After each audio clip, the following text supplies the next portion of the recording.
Science का एक chapter चल रहा है हमारा गेटिंग टू नो प्लांट्स। तो इस चैप्टर का कुछ फ्रैक्शन हमने कवर किया है ऑफलाइन क्लास में, बट एक बार मैंने सोचा कि क्यों ना रिवाइज़ करा ही दिया जाए। तो फटाफट जो चीज़ आपने पढ़ रखी है पहले से उन्हीं को एक बार रिवाइज़ कर लेते हैं, फिर आगे का पोर्शन कवर करते हैं। तो बस मोटी मोटी बात आपको क्या समझनी है कि प्लांट्स जो है वो हमारी अर्थ पर ऑलमोस्ट हर जगह हैं। ध्यान दीजिए, ऑलमोस्ट बोल रहा हूँ, इसका मतलब कुछ जगह ऐसी भी हो सकती है जहाँ पर प्लांट ना हो। जैसे जहाँ पे एक्सट्रीम कोल्ड, जहाँ पे बहुत ज़्यादा ठंड है, वहाँ पर वेजिटेशन नहीं होती।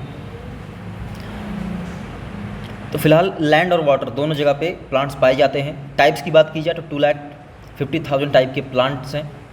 और प्लांट दो तरीके के होते हैं। अगर हम बात करें फ्लावर के बेस पर कि वो फ्लावर बियर करते हैं या फिर नहीं करते, तो ऐसे प्लांट जो फ्लावर बियर करते हैं उन्हें बोलते हैं फ्लावरिंग प्लांट्स। ऐसे प्लांट जो फ्लावर नहीं बियर करते उन्हें हम बोलते हैं नॉन फ्लावरिंग प्लांट। एग्जाम्पल्स आपके सामने हैं। अगर साइज और नेचर की बात की जाए तो प्लांट्स को हमने डिवाइड किया था 3 पार्ट में, हर्ब, श्रब और ट्रीज़। और इस डिवीज़न का जो बेस लिया गया है वो लिया गया है साइज एंड नेचर। तो साइज़ की बात की जाए, हर्ब्स काफ़ी छोटे होते हैं, 1 मीटर से कम। श्रब्स 1 मीटर से बड़ी होती हैं बट 3 मीटर से कम होती हैं। जो ट्रीज़ होते हैं वो 3 मीटर से बड़े होते हैं। और अगर स्टेम की बात की जाए तो जो हर्ब्स होती हैं उनकी जो स्टेम है वो हरी होती है, टेंडर होती है यानी मुलायम होती है, और कुछ ब्रांचेस होती हैं। श्रब्स जो होती हैं उनकी स्टेम काफ़ी हार्ड होती है, बहुत मोटी नहीं होती, और ये ग्रीन भी हो सकती है, ब्राउन भी हो सकती है। और जो स्टेम्स होती हैं और जो ब्रांचेस होती हैं वो स्टेम के बहुत लोअर पार्ट से ही निकलना स्टार्ट कर देती हैं। ट्रीज़ क्या होते हैं, ये इनका स्टेम काफ़ी हार्ड होगा, थिक होगा, ब्राउन होगा, ब्रांचेस और थोड़ा ऊपर से निकलेंगी। एग्जाम्पल आपके सामने देख सकते हैं। इसके बाद बात करते हैं प्लांट विद वीक स्टेम। ऐसे प्लांट जिनकी स्टेम कमज़ोर होती है वो क्या करते हैं, वो 2 तरीके के प्लांट हो सकते हैं। पहला क्रीपर, दूसरा क्लाइमर। क्रीपर वो प्लांट होते हैं जो एक टाइम के बाद, स्टार्टिंग में जब छोटे होंगे तब तो वो स्टैंड कर सकते हैं, अब यानी कि अपराइट खड़े रह सकते हैं, बट एक समय के बाद जब उनका वेट बढ़ जाता है तो उनकी स्टेम जो कमज़ोर होने की वजह से वो ग्राउंड पर, ज़मीन पर ही फैलने लग जाते हैं। तो ऐसे प्लांट को हम बोलते हैं क्रीपर। एग्जांपल के लिए है पम्पकिन, कुकम्बर, स्ट्रॉबेरी एंड तमाम। क्लाइमर वो होते हैं जिनके स्टेम से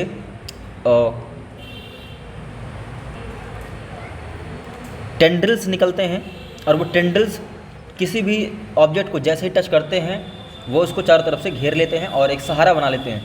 क्लाइमर का मतलब होता है चढ़ने वाले, है ना, जो एक सपोर्ट मिल जाने पर चढ़ जाते हैं ऊपर। एग्जाम्पल के लिए grape vine, money plant, jasmine. Plant system 2 system पाए जाते हैं, root system, shoot system. Ground के नीचे का सारा रूट सिस्टम होता है जिसमें सिर्फ रूट ही होती है, और शूट सिस्टम जो ग्राउंड के ऊपर होता है जिसमें कि stem, branches, flowers, birds, leaves, तमाम चीज़ें। रूट 2 तरह की होती हैं। पहला एक ऐसी रूट होती है जिसमें एक मेन रूट होती है, उसके बाद उसमें ब्रांचेस होती हैं। जो मेन रूट होती है उसे हम बोलते हैं टैप रूट, जो ब्रांचेस होती है उन्हें हम बोलते हैं लेटरल रूट। दूसरी तरह की रूट ऐसी है जिसमें बहुत पतले पतले फाइबर निकल रहते हैं स्टेम के बॉटम से, उन्हें हम बोलते हैं फाइब्रस रूट। एग्जाम्पल आपके सामने देख सकते हैं। और रूट सिस्टम क्या होता है, रूट सिस्टम आप पढ़ चुके हैं। ग्राउंड के नीचे का हिस्सा 2 तरीके का होता है, एक टैप रूट सिस्टम, एक फाइब्रस रूट सिस्टम। यानी कि ऐसी रूट जिसमें टैप रूट वाली होंगी वो टैप रूट सिस्टम बनाएंगी, दूसरा जिनकी रूट्स फाइबर की तरीके से होंगी वो फाइब्रस रूट सिस्टम बनाएंगी।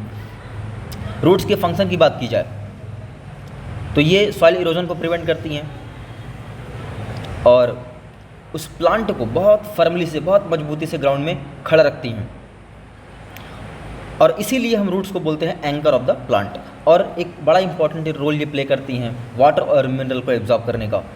मॉडिफिकेशन ऑफ रूट्स, मॉडिफिकेशन का मतलब ये होता है कि अपना बेसिक फंक्शन छोड़ के जब भी ये कोई दूसरा फंक्शन परफॉर्म करना चाहेगी तो उसमें से थोड़े से चेंजेस हमको देखने को मिलेंगे, और इन्हीं चेंजेस को हम बोलते हैं मॉडिफिकेशन।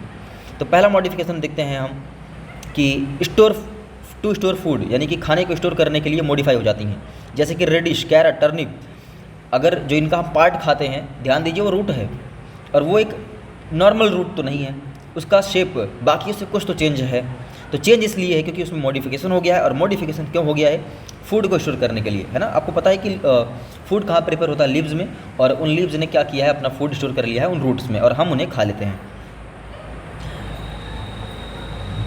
और रूट्स मॉडिफाई होती हैं एक्स्ट्रा सपोर्ट देने के लिए, और ऐसी रूट जो एक्स्ट्रा सपोर्ट देने के लिए आती हैं उन्हें हम बोलते हैं प्रॉप रूट, जैसा कि आप फिगर में देख सकते हैं। बात करते हैं स्टेम की, तो स्टेम रूट के ऊपर का पार्ट होता है, यानी ग्राउंड के ऊपर का पार्ट होता है, और ये प्लांट को अपराइट यानी कि सीधा खड़ा रखता है। और इसमें ब्रांचेस पाई जाती हैं, लीव्स पाई जाते हैं, फ्लावर्स पाए जाते हैं। स्टेम का काम क्या है, ये एक मीडियम देता है, मतलब अगर लीव्स तक रूट से पानी जाना है तो स्टेम से होकर के ही जाएगा, राइट। तो ट्रांसपोर्टेशन का काम होता है यहाँ से, वाटर, मिनरल, फूड, तमाम चीज़ें ऊपर से नीचे, नीचे से ऊपर ट्रांसफ़र करती रहती हैं। These minerals pass through a set of thin tubes. जिन मिनरल्स की, जिन वाटर की, यानी कि जिन मटेरियल से हमने बात की, चाहे वो वाटर हो, चाहे फूड हो, चाहे वॉटेवर कुछ भी हो, अगर वो रूट से लीव्स तक जा रहा है या लीव्स से फूड बन के रूट तक आ रहा है, बिकॉज ऑफ थिन ट्यूब्स, पतली पतली ट्यूब पाई जाती हैं, है ना, पूरा सेट होता है उनका। अब जैसे रूट्स ने क्या किया, अपना बेसिक फंक्शन छोड़ करके कुछ स्पेशल फंक्शन परफॉर्म किया, थोड़े से चेंजेस करके, वैसे भी स्टेम भी होती हैं। तो सबसे पहला स्टेम में मॉडिफिकेशन देखने को मिलता है सपोर्ट के लिए, है ना। तो एक्स्ट्रा सपोर्ट देने के लिए ये स्टेम्स क्या करती हैं, इसमें से एक स्टेम टेंड्रिल, एक क्वाइल जैसी स्ट्रक्चर दिखाई देती है हमें, थ्रेड लाइक स्ट्रक्चर, धागे जैसी रचना, इसे हम बोलते हैं स्टेम टेंड्रिल। और यही हैं जो उस प्लांट को क्लाइमर में आने के लिए, मतलब इसीलिए हम उनको क्लाइमर में काउंट करने लगते हैं। ऐसे प्लांट जिनकी स्टेम से स्टेम टेंड्रिल निकलते हैं, उन्हें हम क्या, किसमें कौन सी कैटेगरी में शामिल कर लेते हैं, क्लाइमर में। और स्टेम मॉडिफाई होते हैं टू स्टोर फूड। कुछ ऐसे प्लांट हैं जिनकी स्टेम में फूड स्टोर होता है, जैसे कि जिंजर, पोटैटो, अनियन, जो पार्ट हम इसका खाते हैं। और हाँ, ध्यान दीजिएगा, ऐसी स्टेम जो फूड स्टोर करती हैं वो अंडरग्राउंड होती हैं। स्टेम से भी अंडरग्राउंड हो सकती है, ध्यान दीजिएगा। ज़मीन के नीचे सिर्फ रूट ही नहीं होती, ज़मीन के नीचे कभी कभार स्टेम भी पाया जाता है, जैसे आलू। और stem modified to make food, wow, stem जो है फूड बनाने के लिए भी मॉडिफाई हो जाते हैं। अगर हम बात करें डिज़र्ट की, तो डिज़र्ट में वाटर लॉस को बचाने के लिए जो लीव्स होती हैं वो एक स्पाइन जैसा शेप ले लेती है। स्पाइन का मतलब एकदम पतले पतले कांटों जैसे, ताकि वाटर लॉस कम हो सके। वाटर लॉस कैसे होता है, जो लीव्स होती हैं उनके सरफेस पर स्टोमेटा पाए जाते हैं, उन्हीं स्टोमेटा से कार्बन डाइऑक्साइड निकलने के साथ साथ क्या निकल जाता है, वाटर भी निकल जाता है। तो इस चीज़ से बचने के लिए वो जो लीव्स होती हैं उन्होंने कौन सा शेप ले लिया है, स्पाइन का, ताकि सरफेस कम मिले तो और वाटर का लॉस भी कम होगा। अब काम करना था लीव्स को, उन्होंने तो अपना शेप ही चेंज कर लिया। तो अब वो फूड प्रिपरेशन का काम, यानी फोटोसिंथेसिस का परफॉर्मेंस कौन प्ले करेगा, ये प्ले करेगा अब स्टेम, जो कि ग्रीन कलर का दिखेगा। चलिए अब आते हैं अपने अगले टॉपिक पे, जो कि है लीफ। अभी तक हमने वही चर्चा की है जो हम पहले पढ़ चुके हैं ऑफलाइन क्लास में। तो लीफ टॉपिक पढ़ने से पहले अपने आसपास देखो और एक पत्ती को ले आओ, अपने पास रखो, उसको देखो, ध्यान से ऑब्जर्व करो, फिर हम क्लास को आगे बढ़ाते हैं, ठीक है। हालांकि मैं नहीं रुकने वाला, आप वीडियो पॉज कर सकते हैं, ठीक है। ध्यान से देखते हैं इस लीफ को। तो लीफ का ये हिस्सा, जिसको अभी मैंने ब्लैक कलर शायद अच्छा नहीं रहेगा, रेड कलर चूज़ करते हैं। तो लीफ का ये हिस्सा जिसने इसको स्टेम से कनेक्ट करके रखा था, इसे हम बोलते हैं लीफ स्टॉक या फिर पेटियोल। This is petiole.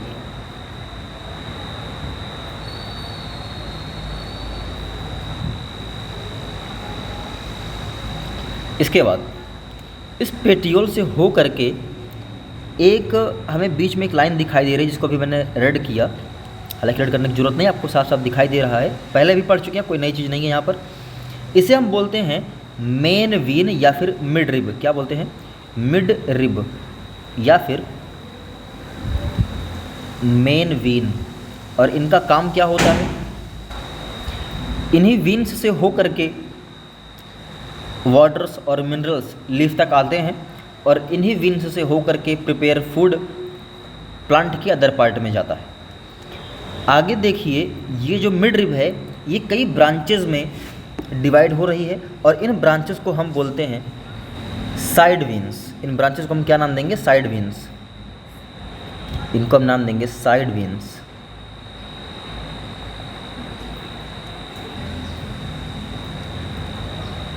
और जो सबसे आगे वाला पार्ट है, ये एकदम कॉर्नर वाला, इसे बोलते हैं अपेक्स। शायद स्पेलिंग गलत है, ध्यान, डबल पी होगा शायद, नहीं सही है स्पेलिंग, अपेक्स ही रहेगा। APPEX भी होता है, लेकिन अभी लीफ वाले केस में यही स्पेलिंग सही रहेगी। अब इसके बाद इसका एक पार्ट बचता है ये वाला हिस्सा, इसे हम बोलते हैं लीफ ब्लेड। क्या बोलते हैं? लीफ ब्लेड बोलते हैं इसे हम, या फिर लैमिला, इसे हम बोलेंगे लीफ ब्लेड या फिर लैमिला। तो लैमिला क्या होता है? ये होता है flat green part,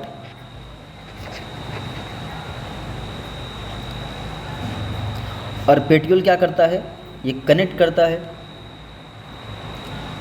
connect the leaf to stem. और ये मिड रीफ साइड विन क्या करती हैं? इनका काम क्या है? इनका काम होता है ट्रांसपोर्टेशन में, transportation of various materials. Various means अलग अलग, मटेरियल पता ही आपको क्या होता है, तो अलग अलग मटेरियल को ट्रांसपोर्टेशन कहाँ से मिलता? ये होती हैं साइड विन और मिड रीफ से। और विन्स का ये जो अरेंजमेंट है इसे हम बोलते हैं लीफ वेनेशन। क्या बोलते हैं इसे हम? जो पूरा अरेंजमेंट बन के तैयार हो रहा है, अरेंजमेंट ऑफ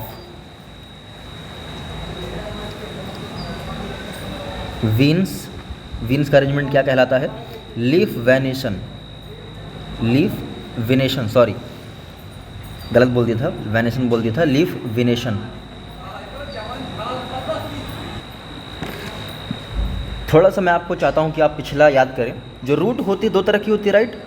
एक फाइब्रस रूट और एक टैप रूट। तो जो फाइब्रस रूट पहले टैप रूट की बात कर लेते हैं।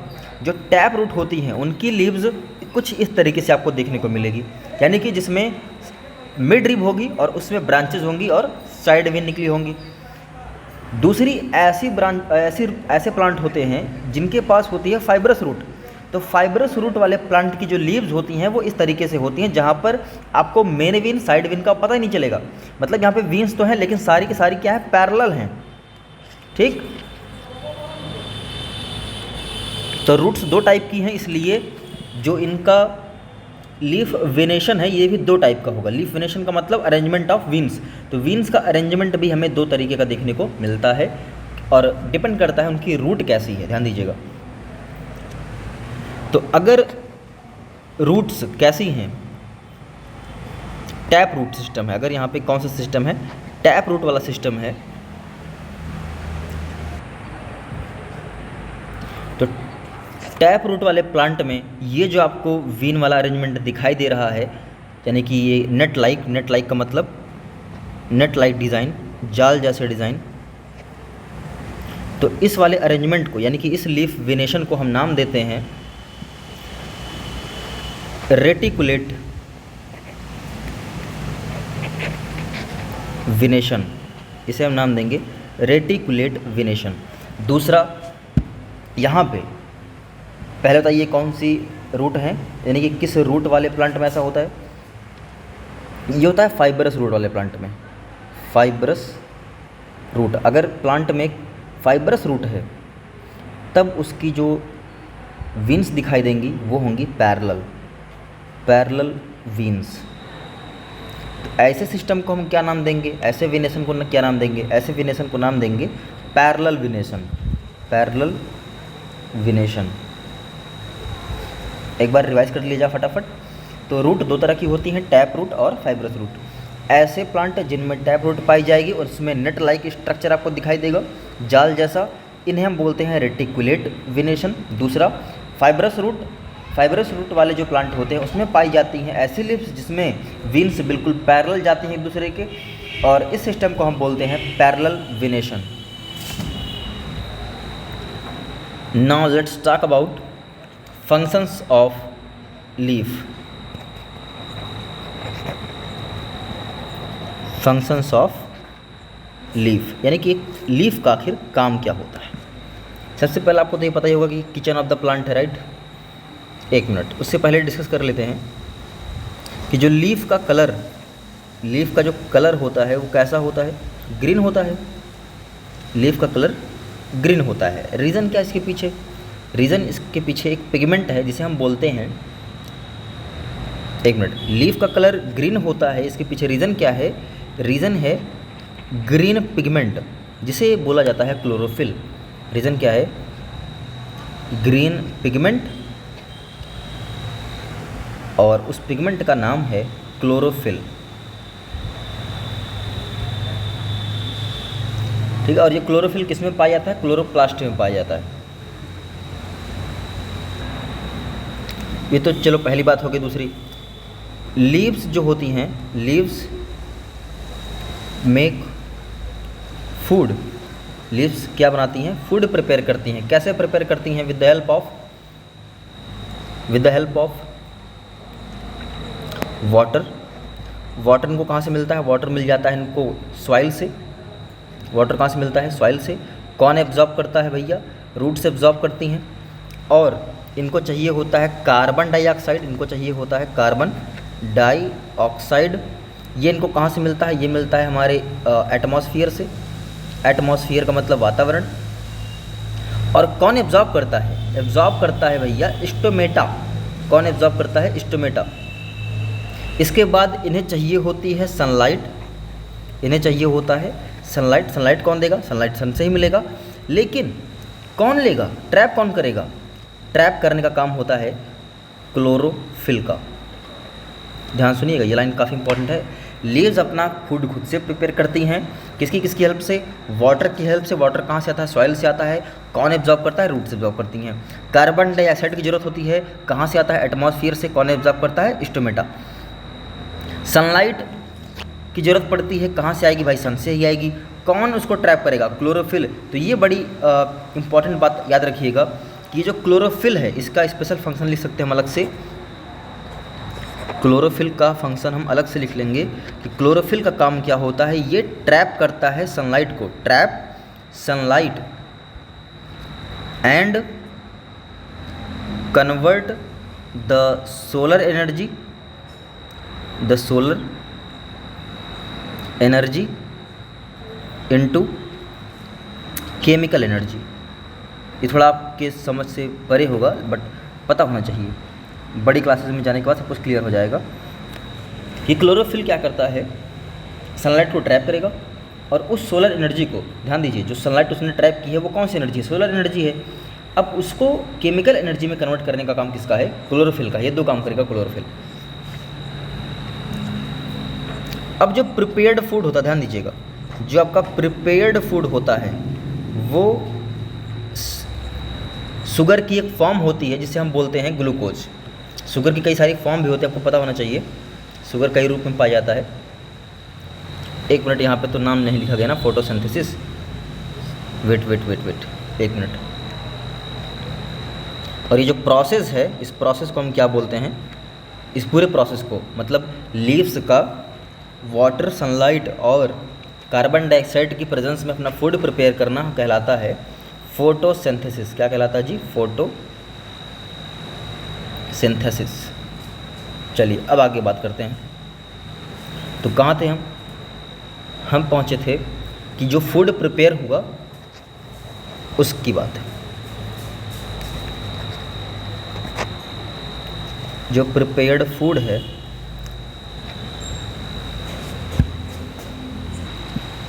ये होता है ग्लूकोज। अब ग्लूकोज क्या है? ग्लूकोज शुगर का ही एक फॉर्म है। क्या लिख लेंगे? अ फॉर्म ऑफ शुगर या a kind of sugar. A kind of sugar मतलब एक तरह की शुगर होती है ग्लूकोज। ठीक है, यानी कि जो फूड प्रिपेयर होगा वो ग्लूकोज रहेगा। लेकिन जब प्लांट्स इसको स्टोर करते हैं तो स्टोर तो करते हैं उसको स्टार्च में कन्वर्ट करके, है ना। अब यही ग्लूकोज किस में कन्वर्ट हो जाएगा? स्टार्च में। और यही स्टार्च क्या कर लिया जाएगा? स्टोर कर लिया जाएगा। ध्यान दीजिए, जब फूड बना तब वो ग्लूकोज था, लेकिन जब प्लांट्स को स्टोर करने की बारी आई तो उसने उसको स्टार्च में कन्वर्ट किया और फिर स्टोर किया। और यही फूड आगे जा कर के पौधे के अलग अलग पार्ट में भेज दिया जाता है। तो ध्यान दीजिए, मतलब एक प्लांट को ज़िंदा रहने के लिए फूड की ज़रूरत थी और वो फूड कहाँ से गया? लीव्स से गया। तो इसलिए लीव्स काफ़ी इंपॉर्टेंट रोल प्ले करते हैं प्लांट के लिए, और इसे हम बोलते हैं kitchen of the plant. Leaves को हम क्या बोलते हैं? Kitchen of the plant.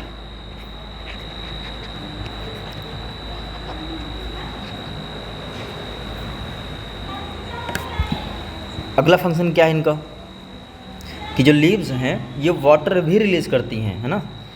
Leaves क्या करती हैं, लीव्स रिलीज़ वाटर। कहाँ से रिलीज करती हैं, उसी स्टोमेटा से, है ना।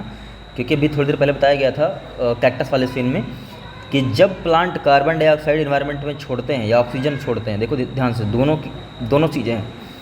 प्लांट कार्बन डाइऑक्साइड लेते भी हैं, ऑक्सीजन छोड़ते हैं, और ऑक्सीजन लेते हैं, कार्बन डाइऑक्साइड छोड़ते हैं, डिपेंड करता है डे नाइट पे, है ना।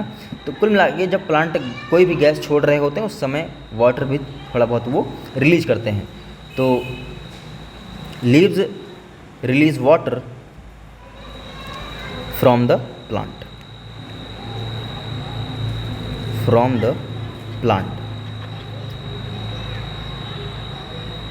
Through the stomata. किससे होकर के वो एयर निकलती, अरे किससे होकर के वो निकलेगा वाटर, थ्रू स्टोमेटा। स्टोमेटा पता ही आपको, स्ट्रक्चर भी याद होगा। और इस प्रोसेस को, है ना, इस प्रोसेस को हम बोलते हैं, जो प्रोसेस है वाटर लूज होने का, इसे हम बोलते हैं ट्रांसपायरेशन। क्या बोलते हैं, ट्रांसपायरेशन।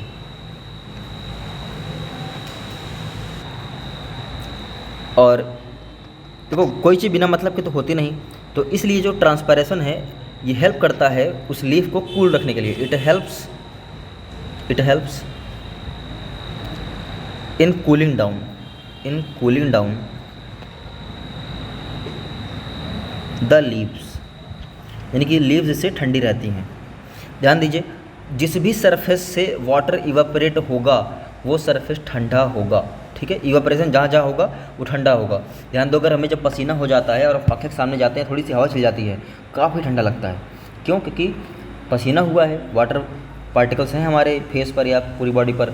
जब हवा चलेगी तो हवा क्या करेगी, उस वाटर को इवापोरेट करेगी, और इवापोरेट होगा तो भाई कूलिंग होगी, इसलिए हमें वो चीज़ ठंडा ठंडा लगता है, काफ़ी ठंडा लगता है।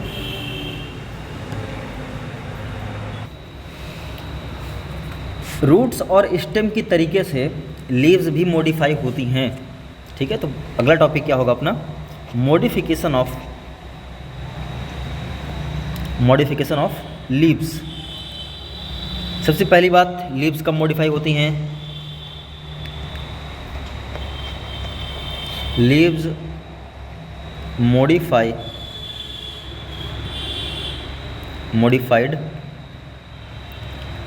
To give support. हे भगवान, सबको सपोर्ट ही देना है। रूट था वो भी सपोर्ट, स्टेम आया वो भी सपोर्ट, अब है लीव्स, ये भी सपोर्ट करेगा। कैसे करेगा ये देखते हैं। ये अपने पास एक फिगर,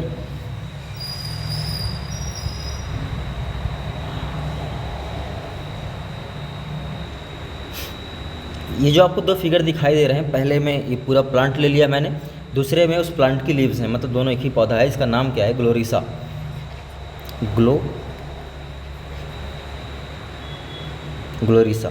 तो ये इसकी लीव्स हैं।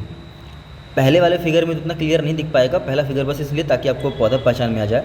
दूसरा फिगर ध्यान से देखते हैं, इसके जो लीव्स हैं आगे चल करके इसमें वही थ्रेड लाइक स्ट्रक्चर बना है जो स्टेम्स बनाते थे। और ये क्या है, टेंड्रिल है। ये क्या है, टेंड्रिल। ये हैं भैया लीफ टेंड्रिल्स। ये क्या है, लीफ टेंड्रिल्स। तो लीफ मॉडिफाई हो जाती हैं एक्स्ट्रा सपोर्ट देने के लिए, मतलब सेम ये काम वही करेंगी जो स्टेम टेंड्रिल्स करते थे। मतलब कुछ भी ऑब्जेक्ट इनको दिखेगा तो उसको चारों तरफ से घेर लेंगी और कॉइल कर लेंगी, और फिर सपोर्ट मिल जाएगा इनको। तो ये क्यों होता है, एक्स्ट्रा सपोर्ट के लिए। दूसरा, और लीव्स कैसे मॉडिफाई होती हैं, लीव्स मॉडिफाइड इनटू स्पाइंस। इसके बारे में तो आप पढ़ ही चुके हैं कि स्पाइंस में कब मॉडिफाई होती हैं। जैसे कैक्टस है ना, कैक्टस एक ऐसा प्लांट जो कि कहाँ होता है, डिज़र्ट वाला प्लांट है। ये कहाँ का प्लांट है, ये डिज़र्ट में होता है। तो वहाँ पे वाटर लॉस को बचाने के लिए, है ना, क्या काम करने के लिए, टू रिड्यूस, ये सारा काम क्यों हो रहा है, टू रिड्यूस